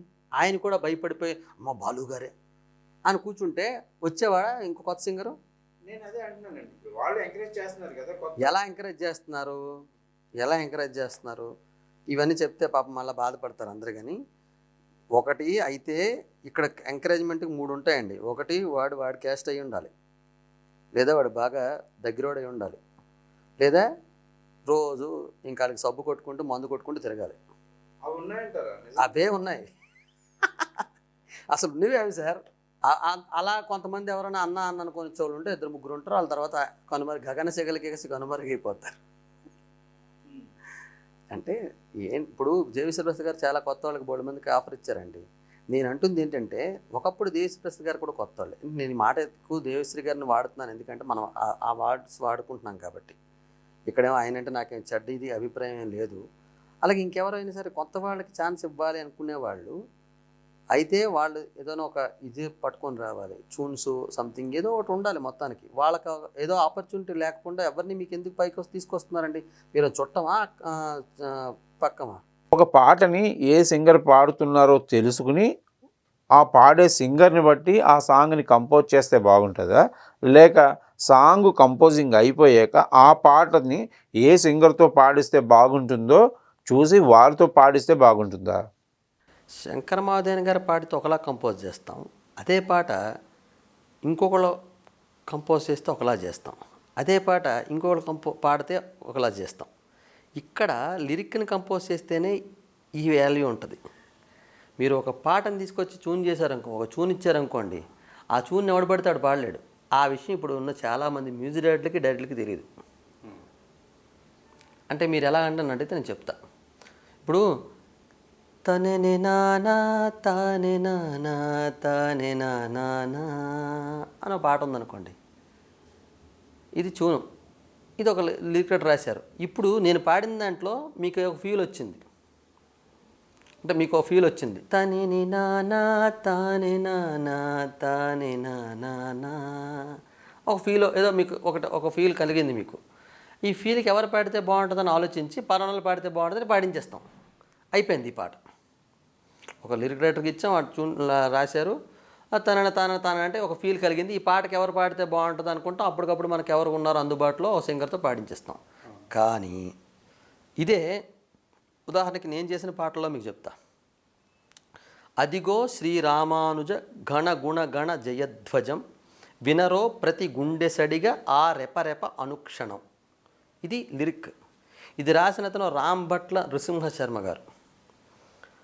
వైకుంఠం విడిచి మహిని నడయాడిన శేషువే విశ్వప్రేమయ మతమని 1000 ఏళ్లకు పూర్వమే శ్రీమన్నారాయణీయ చిదానంద లాస్యమై బోధాయన బుధి విధాన బ్రహ్మసూత్ర భాష్యమై అని రాశారు. బోధాయన బుధ విధాన బ్రహ్మసూత్ర భాష్యమై, ఇది పాట. ఈ పాట కంపోజ్ చేయాలనుకున్నప్పుడు శంకర మహాదేవన్ గారితో పాడిస్తే బాగుంటుంది అనగానే నేను కంపోజ్ చేసిన స్టైల్ ఏంటంటే, అదిగో శ్రీరామానుజ గణ గుణ గణ జయధ్వజం వినరో ప్రతి గుండె సడిగా ఆ రెపరెప అనుక్షణం, అదిగో శ్రీరామానుజ గణగుణ గణ జయధ్వజం వినరో ప్రతి గుండె సడిగా ఆరెపరెప అనుక్షణం. వైకుంఠం విడిచి మహిని నడయాడిన శేషువే విశ్వ ప్రేమయ మతమనే 1000 ఏళ్లకు పూర్వమే శ్రీమన్నారాయణీయ చిదానంద లాస్యమై బోధాయన బుధ విధాన బ్రహ్మసూత్ర భాష్యమై అదిగో అదిగో శ్రీరామానుజ. ఇది చూను సేమ్ లిరిక్ మన సునీత గారు పాడాలనుకోండి, ఇలా చేయం. అదిగో శ్రీరామానుజ గణగుణ గణ జయధ్వజం వినరో ప్రతి గుండె సడిగా ఆరెపరెపనుక్షణం. కానీ టెంపో మారిపోయింది, లాలిత్యం వచ్చిందిగా. మీకు ఇక్కడ సింగర్ బట్టి ఇదే పాట వింటారు, నువ్వు వేది చేస్తే అదే వింటారు జనాలు, గుర్తుపెట్టుకోండి. జనాలు ఎప్పుడు వింటారండి పాట? మనం చేసిన తర్వాత కదా. ఆ గట్స్ నీలో ఉండాలా జనాల్లో ఉంటుందా? నువ్వు ఇప్పుడు ఇదే పాట నేను చేశాను అనుకోండి, అది ఇప్పుడు రేపు కావాలంటే చూడండి నేను ఎంత పిచ్చివాడిని అంటే, ఇదే పాట మళ్ళీ సునీత గారు నాకు ఎలాగా అంత కాస్ట్ నేను భరించలేను కాబట్టి ఎవరైనా మామూలుగా సునీత గారిలాగా పాడే అమ్మాయితో పాడించేస్తాను ఇదే పాట మళ్ళీ కావాలంటే. ఇదేంటి ఇప్పుడు నేను పాడాను అనుకోండి, ఇంకోలా పడుతుంది గమదని సని దమగస అదిగో శ్రీరామానుజ గణగుణ గణ జయధ్వజం వినరో ప్రతి గుండె సడిగా రెపరెపనుక్షణం అని పాడతా. ఒక లిరిక్ని ఎన్ని రకాలుగా చేయొచ్చు? 100 రకాలు చేస్తాను నేను. ఈ సాంగ్ మీరు శంకర్ మహాదేవన్ గారితో ఈ సాంగ్ నేను శంకర్ మహాదేవన్తో పాడించడానికి వెళ్తే అక్కడ నాకు ఒక విషయం జరిగింది. వారు చాలా ఆనందపడ్డారు, చాలా బాగా పాడుతున్నారండి, మీకు ఇంత నాలెడ్జ్ ఏంటి అని అడిగి. పాడింది ఒక శ్రీనివాస్ శర్మ అని ఒక పిల్లాడు, అతను పాడాడు. శ్రీనివాస్ శర్మ అని ఒక అతను ఉన్నాడు, అతను పాడాడు. పాడిన తర్వాత మనం తీసుకెళ్ళి శంకర్ మహాదేవన్ గారితో మనం పాడించామట. ఆయన పాడుతూ అయిపోయిన తర్వాత చాలా బాగుందండి, చాలా బాగా పాడారు, మంచి ట్యూన్ చేశారు అని చెప్పి అందులో ఒక చిన్న గమ్మత్తైన విషయం జరిగింది. ఇదేంటంటే ఇదేదో అలా చెప్పుకోవడం నాకు ఇష్టం ఉండదు, బట్ అయినా ఇప్పుడు మీరు అడుగుతున్నారు కాబట్టి చెప్తున్నాను. విషయం ఏంటంటే ఓ అదిగో శ్రీ అంటే సరిగమ పమ గరి గరి సని అదిగో శ్రీరామ సరిగమ పమ గరి రే సని పని రి ని సని పమ పని పమని పమ పమరి మరి రి సని పని సరి. ఈ నోట్స్ ఒకటి ఉంటుంది, అది మనం నోట్స్ ఇచ్చేస్తే గాయకుడు పాడేస్తాడు అంత నాలెడ్జ్ ఉంటే. అయితే మామూలుగా ఇలాంటి సింగర్స్ అంటే శంకర్ మహాదేవన్ లాంటి ఎక్స్ట్రాడినరీ టాలెంట్ సింగర్స్ ఏం చేస్తారంటే మనం ఇచ్చే ట్రాక్ బట్టి వాళ్ళ ఒక ట్యూన్ అనుకొని టకటకమని పాడేస్తారు. ఎప్పుడైనా నేను ఖచ్చితంగా ఇదే నా ట్యూన్ నువ్వు పాడాలంటే ఎవరికైనా కష్టంగా అనిపిస్తుంది. ఆ ధర్మం అర్థం అవ్వాలి, ఆ ట్యూన్ కరెక్ట్గా అర్థం కావాలి. అయితే ఇప్పుడు ఆయన దగ్గరికి వెళ్ళిన వాళ్ళకి కొంతమందికి అంత నాలెడ్జ్ ఉండదు కదా, ఆయన ఏం పాడితే చాలు బాబు అనుకునే బ్యాచే కదా వెళ్ళేది.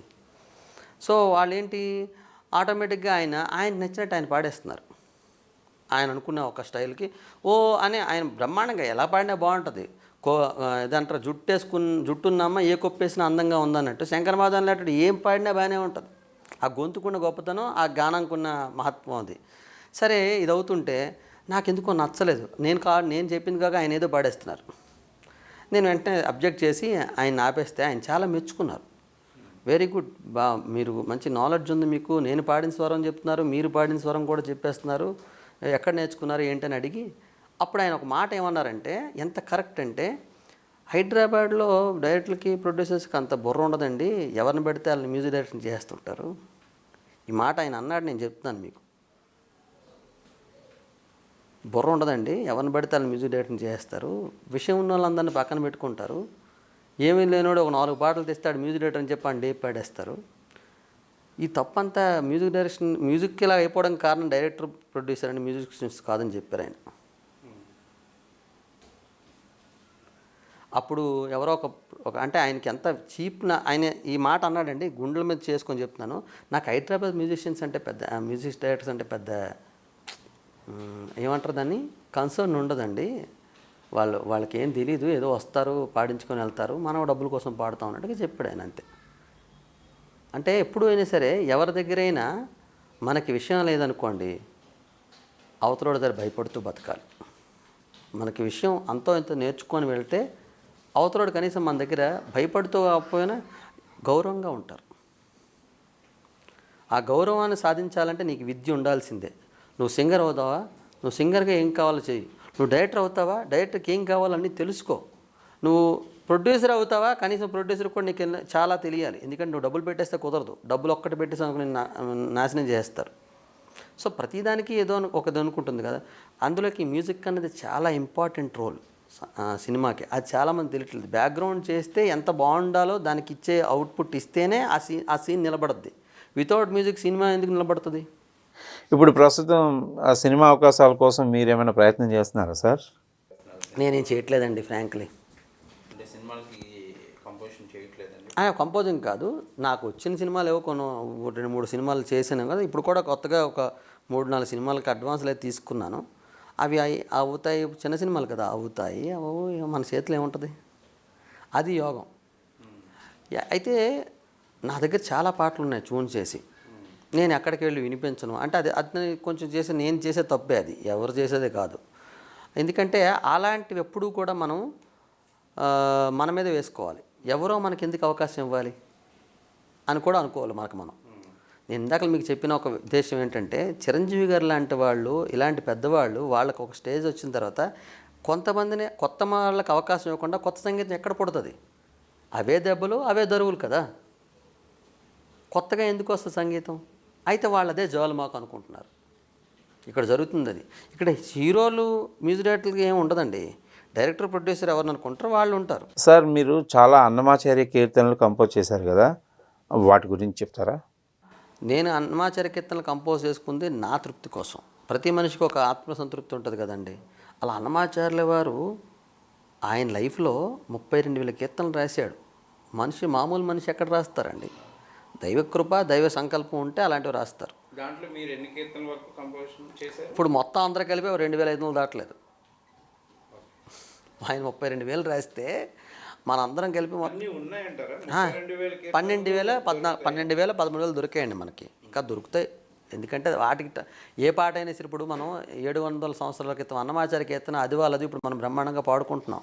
పాట ఎప్పుడు చచ్చిపోదు, అన్నీ చచ్చిపోతాయి, గుర్తుపెట్టుకోండి. పాట మాత్రమే నిలబడి ఉంటుంది. మిగతా ప్రజలందరికీ చేరుకోవాలంటే ఏం చేస్తున్నారు? అది ఆ పని నేను చేస్తుంది. ఇప్పుడు మనకి అందం ద్రాక్ష అయిపోయింది సినిమా. అంటే ఎందుకంటే నేను ప్రయత్నించాలంటే నేను ఇవన్నీ వదులుకొని వెళ్ళాలి. ఆ టైం అయిపోయింది. నేను ఒక 40స్కి వచ్చేసాను. ఆ 40s దాటిన తర్వాత మనం వెళ్ళి వాళ్ళ దగ్గరికి వెళ్ళి తిరిగే పరిస్థితి మనకు ఉండదు. ఎందుకంటే ఇప్పుడు వచ్చే డైరెక్టర్స్కి సంగీతం గురించి మాట్లాడే కాదు కదా, అసలు ఏం చెప్పాలో కూడా తెలియని పరిస్థితి. వాళ్ళ ట్రాక్ వినిపిస్తున్నారు, ఆ ట్రాక్లో కొట్టమంటున్నారు. ఇప్పుడు అదొక కొత్త ట్రెండ్ వచ్చింది. నాకు పాట ఎలా ఉండాలి అని చెప్పి రెఫరెన్స్ ఇస్తాడు. మరి రెఫరెన్స్ ఇచ్చిన డబ్బులు ఇవ్వడు. రెఫరెన్స్ ఇస్తాడు, రెఫరెన్స్ ఇచ్చిన డబ్బులు కూడా ఇవ్వాలి కదా, అప్పుడు కదా అవుట్పుట్ వస్తుంది. అది రాదు. ఎందుకంటే వీళ్ళు వినేది సంగీతం ఎక్కడిది, ఎవరిదో మైకేల్ జాక్సన్దో ఇలాంటి వాళ్ళు వింటారు. ఇక్కడ వీళ్ళకి చేయమంటారు. మనకు ఆ ఇన్స్ట్రుమెంట్స్ ఉండవు. ఏదో కీబోర్డ్ మీద దొరికితే కొడతాం. అప్పుడు ఏమవుతుంది, జిరాక్స్ తీసినట్టు ఉంటుంది, ఒరిజినాలిటీ ఎక్కడ ఉంటుంది? ఇలాంటి పరిస్థితుల్లో, ఇలాంటి బాధల్లో అందరూ ఉంటారు. వీటన్నిటికన్నా మనకి ఇప్పుడు బెటర్ ఏంటంటే యూట్యూబ్ ప్లాట్ఫామ్ మీద మన పాటలు అన్నీ వెళ్తున్నాయి, అన్నీ బాగుంటున్నాయి.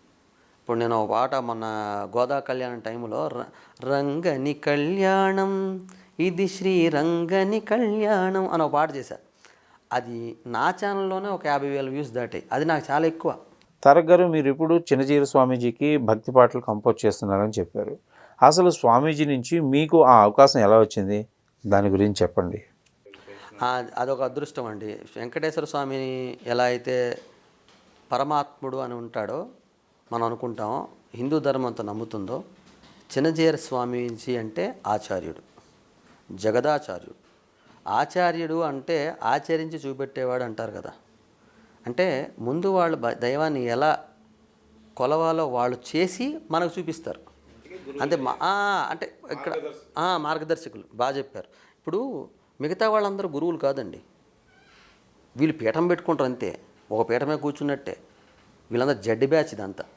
మీకు నిజంగా ఒక మనిషి, ఒక గురువు గారు అంటే, ఒక ఆచార్యుడు అంటే జీరస్వామివారు, చిన్న జీరస్వామివారు పరంపర. చిన్న జీరస్వామి, పెద్ద జీరస్వామివారి పరంపర నుంచి వస్తుంది చూసారా. అది ఎలా చెప్పగలరండి అంటే, మీకు ఆయన లేచిన దగ్గర నుంచి పడుకునే వరకు పరమాత్ముడు తప్పించి ఇంకేం ఉండదు ఆయనకి. నేను చూసినంత వరకు. నేను చాలా దగ్గరగా చూశాను వారిని. అసలు మీకు స్వామీజీతో సాన్నిహిత్యం ఎలా ఏర్పడింది సార్?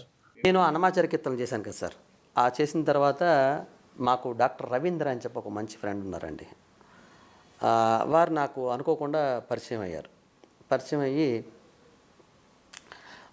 గురువుగారు మీకు ఇంత నాలెడ్జ్ ఉంది కదా, మీరు జీర స్వామివారిని కలిశారా అన్నారు. లేదండి, నేను జీర స్వామివారిని కలవడం అవ్వలేదు, నాకు కుదరలేదు, అవకాశం రాలేదని చెప్తే, మీకు అహోబిళి జీర స్వామివారు అని చెప్పి ఒక స్వామివారు ఉన్నారండి, ఫస్ట్ మిమ్మల్ని వారికి పరిచయం చేస్తాను, వారికి కూడా పాటలు అంటే ఇష్టం అని చెప్పారు.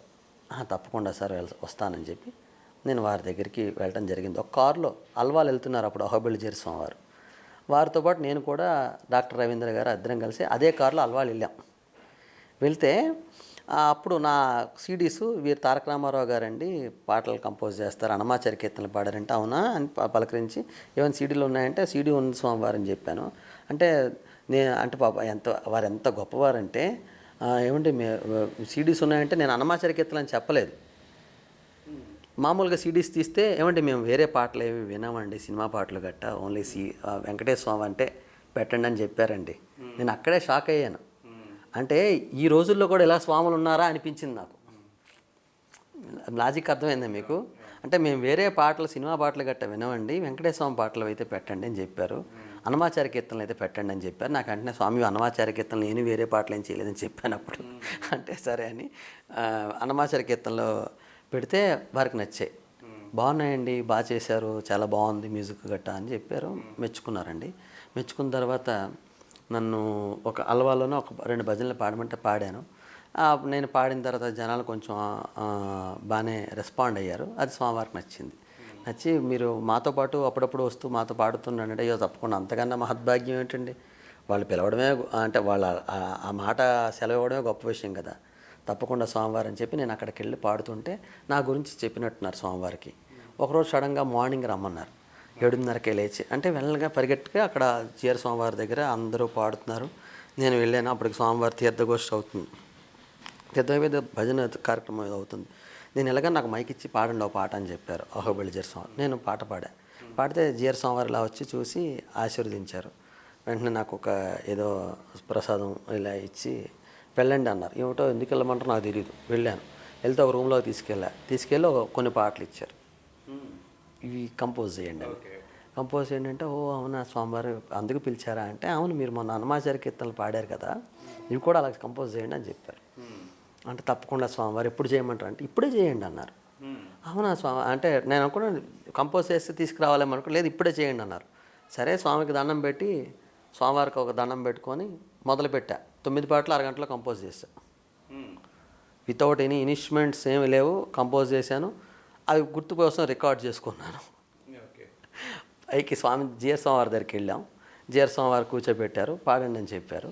నేను పాడాను. స్వామివారికి నచ్చే నా అదృష్టం బాగుండి, వారి అనుగ్రహం నచ్చింది. వెంటనే అప్పటికప్పుడే మీకు ఎంత ఇవ్వాలని చెప్తే నేను పాపం అడిగినంత తగ్గించండి కూడా అడగకుండా పాపం స్వామివారి ఔదార్యంతో రాసేసి ఇచ్చారు.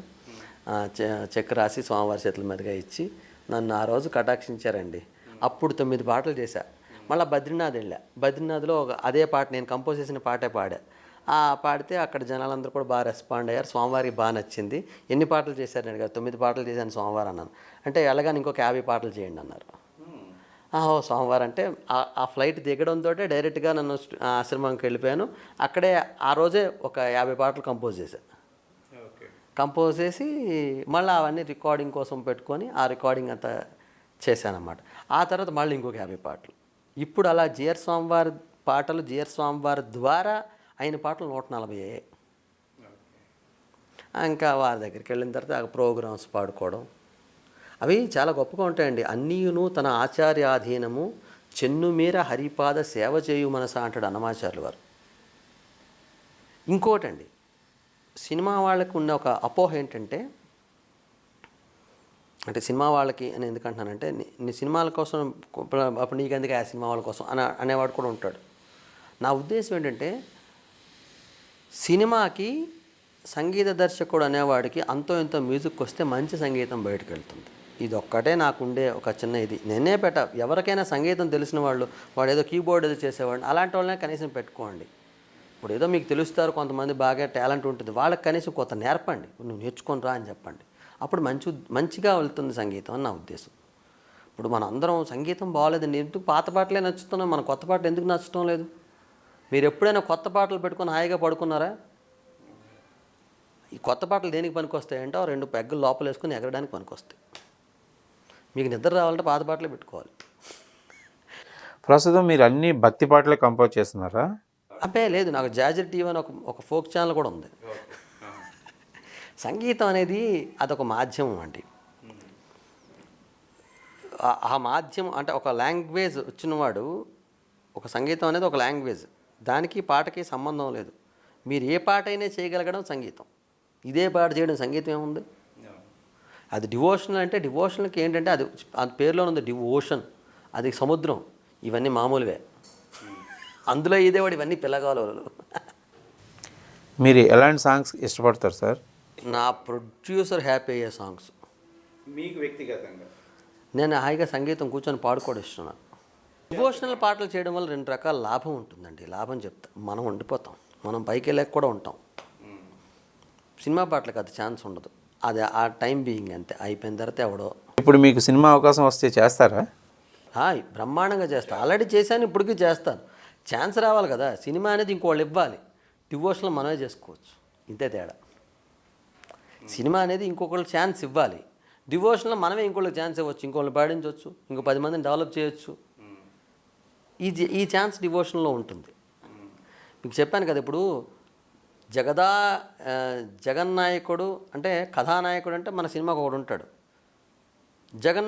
జగన్నాథుడు అంటే భగవంతుడు హీరోగా, ఆయనే హీరోగా 108 పాటలు చేశాను నేను అని నేను అనుకుంటానండి.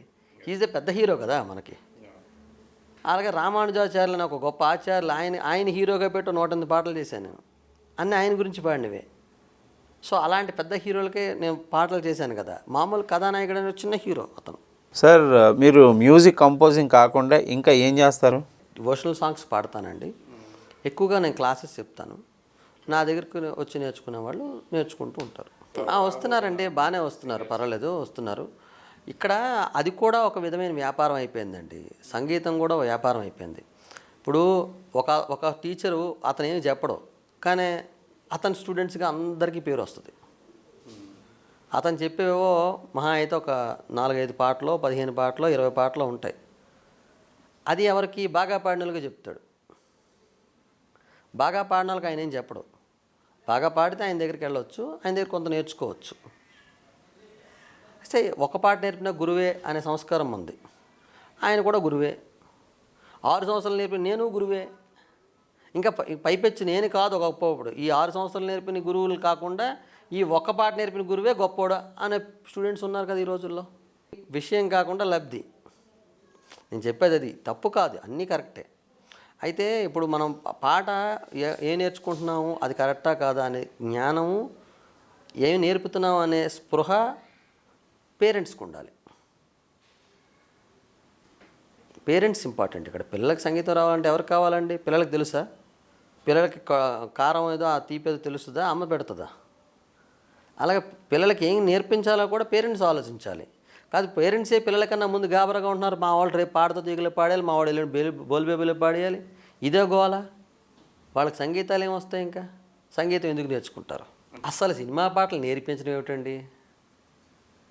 సంగీతం వచ్చిన వాడికి సినిమా పాటలు నేర్పించడము, లైట్ మ్యూజిక్ నేర్పించడం, అన్నమాచారికతలు, పిచ్చి మాటలు ఇవన్నీ. వాడు వేస్ట్ ఫెయిల్ అయితే వాడికి నేర్పించాలి, వాడు గుడ్ ఫెయిల్ అయితే అవసరం లేదు. వాడికి వేస్ట్ ఫెయిల్ అనుకోండి, పాపం వాడికి అన్నీ నేర్పాల్సిందే. దా కూర్చో అన్నమాచారికెత్తన, దా కూర్చో లైట్ మ్యూజిక్, దా కూర్చో సినిమా పాట. ఇంకా అంత జడ్డి వేధవా, ఇంకా అన్నీ నేర్చుకోవాల్సిందే, లేదా వాడు పాడలేడు. అది కాదు. ఎప్పుడు ఘంటసాల గారు నేర్చుకున్నారు లైట్ మ్యూజిక్, జేసస్ గారు ఎక్కడ నేర్చుకున్నారు? వాళ్ళు పాడినా మనం విన్నాం. పోనీ వీళ్ళ దగ్గర పాడడం వల్ల వీళ్ళకి ఏమైనా వచ్చిందంటే ఏమి ఉండదు. పోనీ ఇవన్నీ నేర్చుకోవడం అంటే నేను ఎందుకు చెప్తానంటే అవి నేర్చుకోవడం తప్పు అని నా ఉద్దేశం కాదు, అవే నేర్చుకోవడం తప్పు. మీరు సంగీతం నేర్చుకోండి బాగా, అప్పుడు వెళ్ళండి. కొంచెం కనీసం 3 సంవత్సరాలు శృతి లయ ఏమిటో తెలుసుకొని అప్పుడు పాటలు పాడడానికో పాటలు నేర్చుకోవడానికో వెళ్ళండి. పాటలు పాడండి, బాగా పాడండి. బట్ ఆ పాడిన తర్వాత కొంతమంది ఇప్పుడు పిల్లలు బాగా పాడతారు. బాగా పాడే పిల్లలకి సంగీతం చెప్పడం కూడా చాలా ఏంటంటే, నా పద్ధతి ఏంటంటే, వీడికి సంగీతం రాదురా అన్నోడికి నేను సంగీతం నేర్పిస్తా. కొంతమంది అలా కాదు, నీకు రాదా, నువ్వు సంగీతం నేర్చుకోకు, ఇన్స్ట్రుమెంట్స్ ఏవో నేర్చుకో రాదు కానీ ఇంట్రెస్ట్ ఉన్నవాళ్ళు నేర్పించడమే అని అనుకుంటారు. కానీ నా ఉద్దేశం కాదు. ఎందుకు రాదు, నువ్వే డిఫైన్ చేయడానికి రమ్మని నా దగ్గరికి, ఎందుకు రాదు చూపిస్తా, వస్తుందండి. చెప్పాను కదా, ఈ గురువు గారి మీద నమ్మకం వీళ్ళకి, శిష్యుడి మీద వాత్సల్యం వాళ్ళకి ఉంటే ఎవరికైనా సంగీతం వస్తుంది. ఇది కావాల్సింది. అది లేకుండా మీరు ఎక్కడికి వెళ్ళి ఏం చేసినా సరే ఏం రాదు. ఈ తర్వాత ఈ కమర్షియాలిటీ ఎప్పుడైతే వచ్చేసిందో వాడికి సంగీతం అసలు రాదు. ఎప్పుడైతే కమర్షియాలిటీ నీకు సంగీతంలోకి వచ్చిందో, నేర్చుకునే స్థాయిలో దశలో నీకు సంగీతం రాదు. నీకు వచ్చేది ఏదో. సంగీతానికి కమర్షియల్గా అసలు ఉంటే పనికిరాదు. అది అంటే నేర్పడంలో కమర్షియాలిటీ కాదు నేను చెప్పేది. మనం నేర్చుకుంటున్నాడు పాడుకోవటం, ప్రాక్టీసులు చేసుకోవడం, ప్రోగ్రెస్కి వెళ్ళడం చేసాం అనుకోండి, సంగీతం రాదు. ఇంకా సంగీతం కోసం మాత్రమే కొంత టైం పెడితేనే నీకు వస్తుంది. నువ్వు నేర్చుకున్న తర్వాత సంపాదించు బ్రహ్మాండంగా. ఇది పద్ధతి. ఈ విధంగా చేయట్లేదన్నమాట ఇప్పుడున్న స్థితుల్లో. కొంతమంది వాళ్ళకి ఓకే వెరీ గుడ్ పరిచయాల వల్ల ఇగో వాళ్ళు ఎవరైతే బాగా పాడేస్తారు లేదు అని చెప్పి వాళ్ళని తీసుకొస్తారు. కొంతమంది కొంత ట్రైన్ చేస్తారు. ఇప్పుడు ఆ మాత్రం బట్టలు వేసుకోవడం వచ్చినోడికి వాడు డ్రెస్ ఇచ్చిన వేసుకెళ్ళరా అంటే ఆడ వేసుకొని రాడా? వస్తుందా?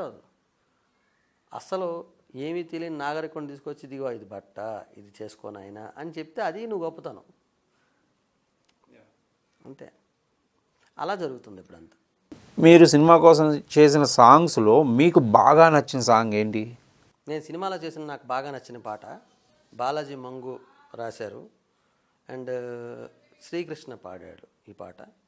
నా మనసున అడుగులు వేశావు, నా కలలను కలలకు పంపావు, నన్నేదో మాయే చేశావు, నా మాటల్లో ప్రతి పదం నీ పేరే రాస్తా నిరంతరం, నీ చుట్టూ తిరిగిందే నా మౌనం అనే పాట నాకు చాలా ఇష్టమైన పాట. ఇందులో ఇంకో పాట ఉంది, జాజి మళ్ళీ విచ్చే వేళలో జాబిలమ్మ పంచే హాయిలో, వెన్నెలింట దాగాలంట వెల్లువల్లే పొంగాలంట అధర మధుర సుధలే, విన్నపాల వింత మాటల్లో ముంతపాల ముద్దులాటల్లో అని ఒక మంచి రొమాంటిక్ సాంగు మా ఎంజాయ్ సినిమాలో మా డైరెక్టర్ గారు. అందులో మేము చేసిన పాటల్లో ఒకటి పాటల లిరిక్ చూసాం, ఒకటి చూనికి లిరిక్ రాయించాం, అలా డిఫరెంట్గా చేసాం. అన్నీ ఒకలా చేయలేదు. ఫస్ట్ మా సినిమా స్టార్టింగ్ దగ్గర నుంచి కూడా మా ఒక జర్నీ అలాగే స్టార్ట్ అయింది.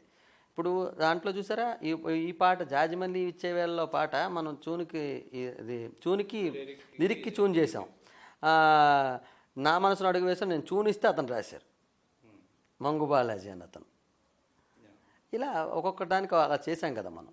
ప్రతిదీ అలాగ ఉంటుందన్నమాట. అందులో కొన్ని పాటలు, అన్ని పాటలు బాగుంటాయి. ఆ అమ్మాయి పాడింది బూమ్ షక బేబీ భూపై తోటకం దింపైనా అని ఒక పాట చేసాం.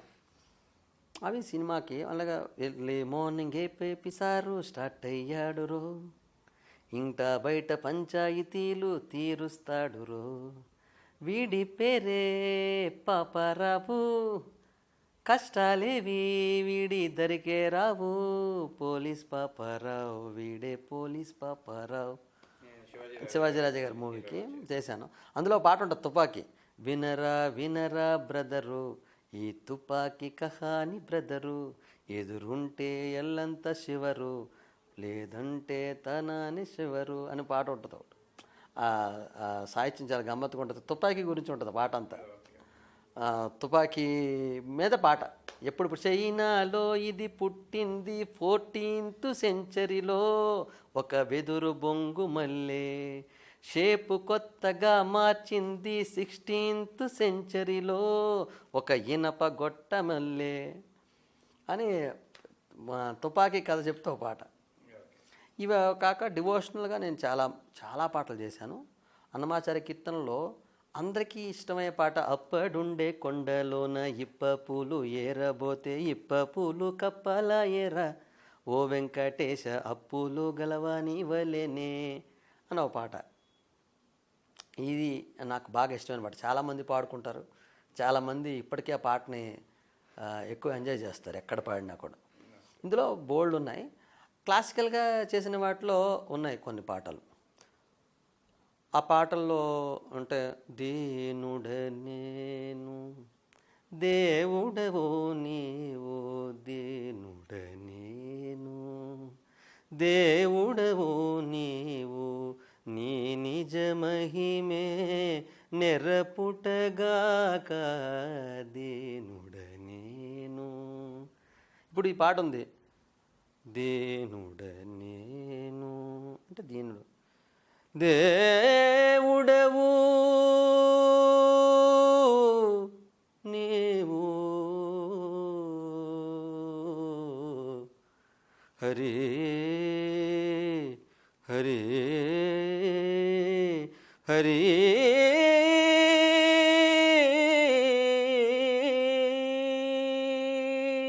స్వామివారిపై చేసిన సాంగ్ మా కోసం ఒకటి పాడండి. అదిగో శ్రీరామానుజ గణ గుణ గణ జయధ్వజం వినరో ప్రతి గుండె సడిగా ఆరెపరెపానుక్షణం. వైకుంఠం విడిచి మహిని నడయాడిన శేషువే విశ్వ ప్రేమయ మతమని 1000 ఏళ్లకు పూర్వమే శ్రీమన్నారాయణీయ చిదానంద లాస్యమై బోధాయన బుధ విధాన బ్రహ్మ సూత్ర భాష్యమై అదిగో ఓ అదిగో శ్రీరామానుజ గణ గుణ గణ జయధ్వజం. ఈ పాట. ఇంకోటి నాకు బాగా ఇష్టం, మా స్టూడెంట్ పాడింది, చాలా హిట్ సాంగ్, ఆండాళంపేద. గోదాదేవి వచ్చేనమ్మా మన ఆండాళ్ళు వచ్చేనమ్మా. ఇది నా ఛానల్లోనే 3 lakhs దగ్గర ఉంది వ్యూస్. అంటే నా ఛానల్లో మహా అయితే 15,000 మంది ఎంతమంది ఉంటారు సబ్స్క్రైబర్స్. సో అందులో 3 lakhs అంటే చాలా ఎక్కువ నెంబర్ అది. అలా ఇంకోటి నేను శ్రీరామదూతం పాట ఉంది కదా, మకుటరత్న కాంతి మతితాత మిశ్రం శ్రీరామదూతం శిరస నమామి, అది నేను పాడింది. ఇలా మా జిఆర్ స్వామివారి దగ్గర చెవులార వినుడు కనులార కనుడు యతిరాజ వైభవంబు జనులార మీరు దాటండి ఇంక సంసార సాగరంబు. ఇవాళ తెలుగు భాష దినోత్సవం. ఎంత హాయి పంచునోయి పలుక తెలుగు మాట ఎంతగా లాలించునోయి పాడ తెనుగు పాట. ఇలాంటి పాటలు అంటే ఈ పాట న్యూజిల్ల శ్రీనివాస్ గారు అని ఒక గొప్ప రైటర్ నాకు పరిచయం చేసింది. ఆయన ఎక్కడో పేపర్లో వస్తే ఆ పాట కంపోజ్ చేసి ఆయన నెంబర్ కనుక్కొని ఆయనకి ఫోన్ చేసి, సార్ ఈ పాట వేసారు, చాలా సంతోషం సార్, చాలా సంతోషం, నాకు ఎంత ఆనందంగా ఉంది ఈ పాట మీరు పాడారండి. అలాంటి పాటలు ఎన్నో ఉన్నాయండి. కొంతమంది కొత్తగా వస్తున్న మ్యూజిక్ డైరెక్టర్స్ గురించి మీ అభిప్రాయం ఏంటి? ఒకప్పుడు మ్యూజిక్ డైరెక్షన్ అంటే నేను నేర్చుకునేటప్పుడు అమ్మో అంత కష్టపడాలి, వాళ్ళందరూ అలా సంగీతం మనం కూడా చెప్పాలి, నోట్స్ చెప్పాలి, అంటే స్వరం చెప్పి వాళ్ళతో పాడించాలి, అప్పుడు వాళ్ళందరూ మనకు గౌరవిస్తారు. ఇలాంటి ఒక ఆశతో వచ్చిన వాళ్ళు కొంతమంది ఉన్నాం. అయిపోయింది. ఇప్పుడు మాకు ఆశ లేదు, ఏం లేదు, అది అయిపోయింది. ఇప్పుడు అవేమీ లేవు. ఎందుకంటే ఆల్రెడీ ఏమీ రాని వాళ్ళు మ్యూజిక్ డైరెక్షన్ చేసి పాపులర్ అయిపోయారు. ఇప్పుడు వీడికి ఏమీ రాకుండా వస్తున్నాడు. మీకు వే ఎలా అయిపోయిందంటే ఎవడైనా చేయొచ్చు మ్యూజిక్. దాంట్లో ఇంక సంగీతం గట్టెందుకు, సంగీతానికి సినిమా మ్యూజిక్కి సంబంధం లేదు ఇప్పుడులో. అయితే సంగీతం వాడి చేసిన మ్యూజిక్కి మామూలు వాడు చేసిన మ్యూజిక్కి ఖచ్చితంగా తేడా ఉంటుంది. దానికి స్టాండర్డ్స్ దానికి ఉంటాయి. మీరు ఏమాత్రం ఎలా చేసినా దాని అందము, దానికి ఉండే పద్ధతి, సొబగు ఉంటాయి. ఎలా అయితే ఒక మంచి అమ్మాయి చీర కట్టుకుంటే ఎలా అయితే అందంగా కనిపిస్తుందో, సంగీతం వచ్చిన వాడు పాట చేస్తే ఖచ్చితంగా దానికి ఉండే అందం అలా ఉంటుంది. అలాగే సాహిత్యంలో కూడా సాహిత్యం తెలిసి రాసిన వాడికి తెలియక రాసిన వాడికి చాలా తేడా ఉంటుంది. తెలిసి రాసిన వాడికి ఉండే అందం తెలియక రాసిన వాడికి అందం ఉండదు. వాడు ఏంటంటే ఊరికినే కొద్ది రోజులు ఒక 4-5 పదాలు అల్లాయి పదాలు లాంటివి ఉంటాయి కదా, అవి చేస్తాయి. అయితే ఇప్పుడు సాహిత్య విలువలు తగ్గిపోతున్నాయి. ఎందుకు తగ్గిపోతున్నాయి, ఎలా తగ్గిపోతున్నాయి అంటే వీళ్ళేమంటారు, అబ్బే ఇది ఎవరికి ఎక్కదండి, ఇది పండితులకు మాత్రమే అర్థమయ్యే సాహిత్యం అంటారు. సరే, పండితులు మాత్రమే అర్థమయ్యే సాహిత్యంలో కూడా పలచగా చేసుకొని చేసేవాళ్ళు ఉన్నారు కదా. మన సిరివెన్నెల గారు, ఇప్పుడు సిరివెన్నెల గారి పాటలు ఎంత బాగుంటాయి. ఇప్పుడు లలిత ప్రియకమలం పాట ఉందండి, ఇప్పటికి మనం వింటున్నాం కదా. అందులో సాహిత్యం ఎవరికి అర్థం అవ్వాలా? అర్థం చేసుకో. అర్థం చేసుకో, నీ కెపాసిటీని పెంచుకో, అంతే కదా. అయితే మనం సాహిత్యం జనాల కెపాసిటీ పెంచుకునేలాగా సంగీతం చేస్తే ఇప్పుడు ఎవరికి ఎక్కదని. ఇప్పుడు నేను మామూలుగా స్వరాలు గట్ట పెట్టి పాడించేసాను అనుకోండి, ఆ పాట బ్రహ్మాండంగా నిలబడుద్ది. కానీ ఇప్పుడు స్వరాలు పెట్టి పాట తీసుకునే డైరెక్టర్లు లేరి. మా మ్యూజిక్ కాలేజీలో ఒక పాట చేసాం మొన్న 100 సంవత్సరాలకి, సప్తస్వర సాకారం సారస్వత అని ఒక ఇది చేసాం. ఆ పాట పవన్ అనే అబ్బాయి పాడాడు. అది సుశీలమ్మ గారు విని మా మ్యూజిక్ ఆవిడకి కూడా ఆ రోజు ఆవిడ ఎంత ఆనందపడ్డారంటే, అబ్బాయి ఎంత బాగా కంపోజ్ చేసావు నాన్న, అసలు ఇన్ని రాగాలు. అది వెంటనే మారిపోతుంటుంది రాగం, లైన్కి మారిపోద్ది. ఆ పాట ఎవరు రాశారు? ఆ పాట గురించి చెప్పి మాకు పాడి వినిపిస్తారా? ఆ పాట రాసినంత కూడా రాంభట్ల నృసింహశర్మ గారు. అది యాక్చువల్గా అది లిరిక్ చూసుకోవాల్సిన పాట. అది చాలా కష్టమైన పాట. రాంభట్ల నృసింహశర్మ గారు రాశారు. అందులో ఎలా ఉంటుందంటే మొత్తం మీకు అందరూ వస్తారన్నమాట. నూకల పట్రాయని ఆ కెళ్ళ గనులు మారెళ్ళ సాలూరి శ్రీపాదం ముల్లపూడి మాంచాల ఆ ద్వారం అంటే ఈ మొత్తం ఈ పాటలన్నీ ఉన్నాయి కదా. అలా మొత్తం కాలక్రమం అటు ఇటుగా నాదనామక్రియ సారం, అక్కడ నాదనామక్రియ అనే పాట రాగం వస్తుంది. అంటే ఆ రాగం బట్టి సాహిత్యం. అంటే కాలక్రమం అటు ఇటుగా నాదనామక్రియ సారం అని రాదనామక్రియకి వచ్చేస్తాం. అలా మొత్తం అంటే మొత్తం ఆ పాట చూస్తే పాడగలను, లిరిక్ తెచ్చుకోలేదు లేదు కదా, గుర్తులేదు. లేకపోతే మంచి పాట కాకపోతే మీకు సరదాగా అది ఇస్తానా వేసుకోండి. అలా చేసిన పాటని సుశీలమ్మ గారు చాలా మెచ్చుకున్నారు. నేను భయపడ్డాను, ఎందుకంటే మా మ్యూజిక్ కాలేజీలో కర్ణాటక సంగీతం తప్పించి పాటలు గట్టి ఇలాంటివి ఏమి ఎంకరేజ్ చేయరన్నమాట. అసలు పాడకూడదు అక్కడ, ఇట్స్ బ్యాండ్. అసలు పాడితే ఒప్పుకోరు. అసలు మ్యూజిక్ నేర్చుకున్నాడు ఎవడో సినిమా పాటలు పాడకూడదు, ఇది రూలు. నేర్చుకున్న తర్వాత పాడాలి. ఎప్పుడైతే నువ్వు నేర్చుకుంటున్నప్పుడు పాటలు పాడావో అప్పటితో నీకు ఇంకా సినిమా సంగీతం రాదు. ఎందుకంటే ఆటోమేటిక్గా నువ్వు ఒక వరవడిలో పడిపోతావు, నీకు గొంతుకు ఒక కల్చర్ వచ్చేస్తుంది, ఇంకా ఆ కల్చర్లో కొట్టుకుంటూ వెళ్తావు. కొంతమంది ఇలాగా చేసేవాళ్ళు ఉన్నారు, బట్ వాళ్ళు ఎక్కువగా అంత ఇది అవ్వాల. ఎవరైతే పూర్తిగా సంగీతం నేర్చుకొని సినిమా వైపు వచ్చారో వాళ్ళు బాగున్నారు. మీకు విద్య నేర్పించిన గురువుల గురించి చెప్పండి సార్. నాకు విద్య నేర్పిన గురువులు చాలా గొప్పవాళ్ళు. అంటే నాకు నేర్పింది ఫస్ట్ నేను పిఏ నారాయణ గారని మా గురువుగారి దగ్గర జాయిన్ అయ్యాను. తర్వాత 2 ఇయర్స్కి మానేశాను. తర్వాత మళ్ళీ ఒక 7 ఇయర్స్ 5 ఇయర్స్ తర్వాత జాయిన్ అయ్యాను మళ్ళీ మ్యూజికల్లో. అప్పుడు రాజలక్ష్మి మేడం గారు ఉన్నారు, ఆవిడ 3 ఏళ్ళు నేర్పారండి. తర్వాత 1 ఇయర్ కేవి బ్రహ్మానందం గారు ఉన్నారు, వారు నేర్పారండి. కేవి బ్రహ్మానందం గారు కూడా చాలా నాలెడ్జబుల్ పర్సను, చాలా గొప్ప గురువు గారు, వారి దగ్గర నేర్చుకున్నాను. తర్వాత మళ్ళీ మా గురువు గారు ఎప్పుడైతే నాకు సరళేశ్వరం నేర్పారో బిఏ నారాయణ గారు, వారి దగ్గరికి వచ్చేసారు మళ్ళీ డిప్లొమా మళ్ళీ వారే వచ్చారు నాకు. ఇంకా వారి దగ్గరికి వచ్చిన తర్వాత మా గురువుగారిది అద్భుతమైన పాట. మళ్ళా ఘంటసాల గారి పాట వినాలంటే మీరు మా గురువుగారిది వింటే సరిపోతుంది. ఘంటసాల గారు ఇప్పుడు లేరు, ఆయనలాగా పాడేవాళ్ళు ఎవరైనా ఉన్నారు అంటే మా గురువుగారే. అదేమిటో తెలియదు కానీ ఆయన పాడుతుంటే ఘంటసాల గారి పాట ఇలా ఉందరా మనకు వచ్చిందంటే ఆ గాలి తాలూకు గొప్పతనమో ఆ ఊరు తాలూకు గొప్పతనమో తెలియదు కానీ మా గురువు గారు పాడుతుంటే ఘంటసాల గారు కనిపిస్తారు, అంతే, ఇంకా తిరుగులేదు. అయ్యో ఎప్పటికైనా సరే సంగీతంలో మాత్రమే ఉండేది గురువు గారితో సంబంధం. గురువు గారితో గనక సంబంధం లేకపోతే వాడితో సంగీతం ఆ రోజుతో సంగీతం సరస్సు కూడా వెనక్కి వెళ్తుంది. ఇది పెద్దలు చెప్పింది. ఎప్పటికీ ఏదైనా డౌట్ వస్తే మనం ఎవరికి ఫోన్ చేస్తాం? గురువుగారికే ఫోన్ చేస్తాం. గురువుగారు ఏంటి పరిస్థితి అని అడుగుతాం. వారు వెంటనే ఏదో చెప్పినా అది మనకు సెట్ అయిపోద్ది. అదే గొప్పతనం. వారు దేనికి చెప్పినా అది మనకు సెట్ అయిపోద్ది. ఆ భక్తి మనకు ఉండాలి, ఆ వాత్సల్యం వాళ్ళకు ఉండాలి. అలా మా గురువుగారికి నా మీద చాలా వాత్సల్యం, ఆ వాత్సల్యంతో నాకు ఇంత మొక్క వచ్చింది. అలా నాకు అందరు గురువులు అంతే. మా కేవి బ్రహ్మానందం గారికి నేను చాలా వాత్సల్యం. అంటే నేను కొంచెం అందరూ అంటుంటారు బాగా నేర్చుకుంటావు గురువు గారిని అంటే, కాదు, నా భక్తే వాళ్ళకి అలా అనిపిస్తుందేమో నాకు తెలియదు. ఆ మంచి మాటలు చెప్తారు 4, ఆ 4 మాటలే ఇప్పుడు నాకు ఇలా పనికొచ్చాయి. అది అంతవరకు. తర్వాత నేను ఎక్కడ నేర్చుకోలేదండి. డిప్లొమా అయిపోయిన తర్వాత నేను ఆపేసాను. చాలామంది ఎంఏ మ్యూజిక్లు తర్వాత పిహెచ్డీలు చేశారు. కానీ సినిమాల్లో మ్యూజిక్ బాగా రావాలంటే ఏం చేయాలి? ఇక్కడ మీకు సినిమా మ్యూజిక్ బాగా రావాలంటే డబ్బులు ఉండాలి, ఎక్కువ ఖర్చు పెట్టాలి. ఇప్పుడు రీ రికార్డింగ్ ఉంటుంది, కీబోర్డ్ మీద ఎంత చేసినా కీబోర్డే అది ఒరిజినల్ కాదు కదా. అదే ఒక 4 వేలెన్స్ చేసినా అది అంటుంది అన్నమాట.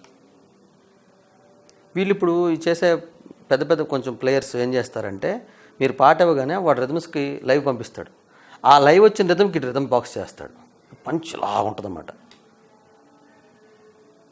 మనం గట్టిగా లేదా రిథమ్ బాక్స్ చేయలేము, ఇటుపక్క లైవ్ చేయలేము, ఇంకెక్కడ సౌండ్ వస్తుంది? ఏదో ఇప్పుడు దానికోసమని ఇప్పుడు నేను కీబోర్డ్ గట్ట పెట్టుకొని ఆ సౌండ్ నా పాటలు కనీసం గట్టిగా నాకు వినిపించేటట్టు ఏం చేసుకోవాలని ఉద్దేశం పెట్టుకున్నాం అన్నమాట. నేనే కాదు, నాలాగా ఎవడైనా సంగీతం నేర్చుకున్నవాడు ఎవడ చేసినా బాగుంటుంది. అది జనాలకి ఇప్పుడు ఎప్పుడు తెలుస్తుందో తెలియదు, బట్ తెలుస్తుంది, ఖచ్చితంగా తెలుస్తుంది, తొందరలో తెలుస్తుంది. సంగీతం తెలిసినవాడు చేసిన దానికి తెలియనివాడు చేసిన దానికి నక్కకి నాగలోకానికి ఉన్నంత తేడా ఉంటుందండి. తెలిసినవాడు ఇంగ్లీష్ మాట్లాడంగా తెలియనివాడు ఇంగ్లీష్ మాట్లాడడానికి ఉన్నంత తేడా, తెలిసినవాడు తెలుగు మాట్లాడంగా తెలియనివాడు తెలుగు మాట్లాడడానికి తేడా. ఇలాంటి తేడాలు ఎవడో తెలియదు, బట్ ఎంత తేడా కనిపిస్తుందో. ఓకే తారక్ గారు, మాతో చాలా మంచి విషయాలు పంచుకున్నారు. థ్యాంక్ యూ అండి. మీ అమూల్యమైన టైం మాకు ఇచ్చి మాకు ఎన్నో విషయాలు చెప్పినందుకు చాలా థ్యాంక్స్. అలాగే మీ ఫ్యూచర్ ప్రాజెక్ట్స్ ఇంకా మంచి సక్సెస్ సాధించాలని, మీరు ఫ్యూచర్లో ఇంకా మంచి సినిమాలు చేయాలని కోరుకుంటున్నాం. Thank you very much sir. నమస్తే అండి.